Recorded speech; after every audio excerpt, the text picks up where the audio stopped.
Hello everyone, welcome to English Shorthand classes. Exercise 12.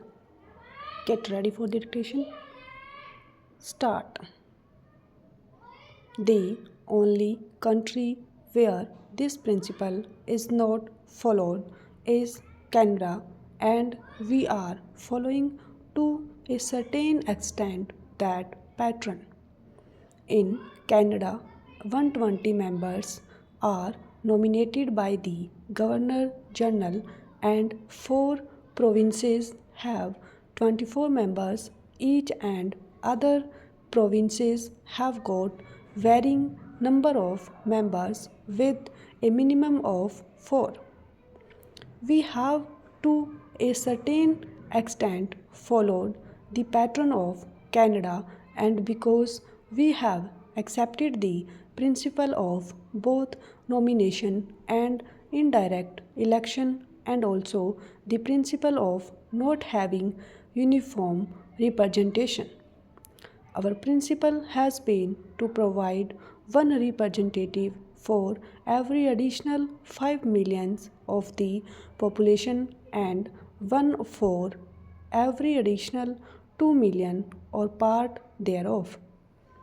Why I am objecting and asking for an amendment and asking this House to consider the necessity of changing the present structure.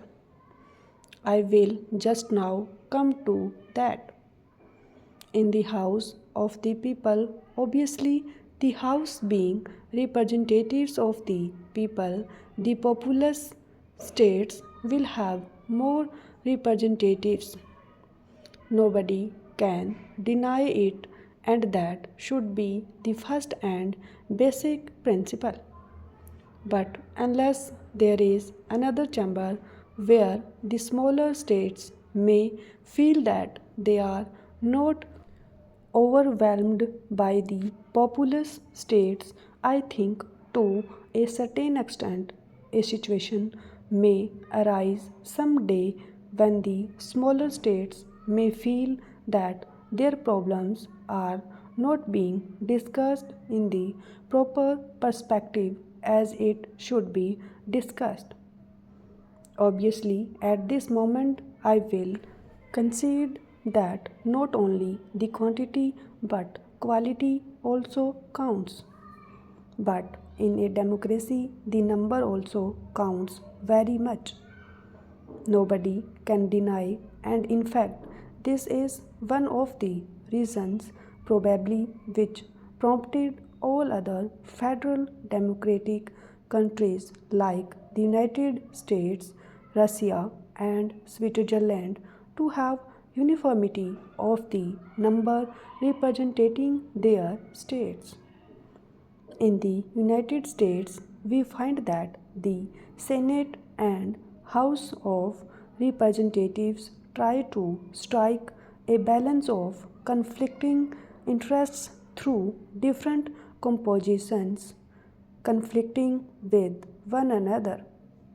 For example, in the United States, we find that they have got 8 farming states, and these states have 47 representatives in the House of Representatives, whereas there are industrial states and the number of their representatives in the House of Representatives is 174. In the House of Representatives, the disparity is there. The industrial states may have a dominating voice, and much more time may be taken in discussing the industrial matters. But that has been balanced in the upper house. I feel we should have also a fresh view as to whether the composition of the Rajya Sabha should be changed because of this first principle alone. This should be considered very carefully. Stop.